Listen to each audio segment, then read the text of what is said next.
আপনি যদি ফেসবুকে ভিডিও দেখেন, ভিডিও দেখার পরে ভিডিও চলে যায়, এই ভিডিও আর দেখতে পান না, কিন্তু এখন আমি দেখিয়ে দিব কীভাবে ভিডিও দেখবেন। প্রথমে আপনার ফেসবুক ওপেন করবেন। ফেসবুক ওপেন করার পরে থ্রি ডটে ক্লিক করবেন। থ্রি ডটে ক্লিক করার পরে সেটিংয়ে ক্লিক করবেন। সেটিংয়ে ক্লিক করার পরে কিছু নিচের দিকে যাবেন।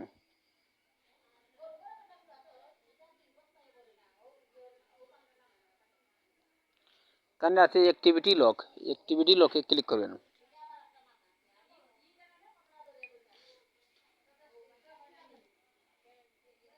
অ্যাক্টিভিটি লকে যাওয়ার পরে এখানে দেখুন, এই দেখুন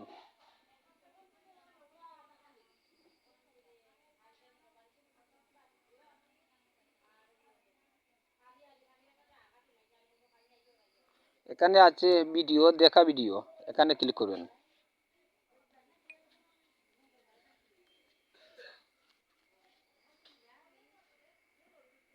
এই দেখুন আপনি যত ভিডিও দেখেছেন সব ভিডিও এখানে চলে আসছে।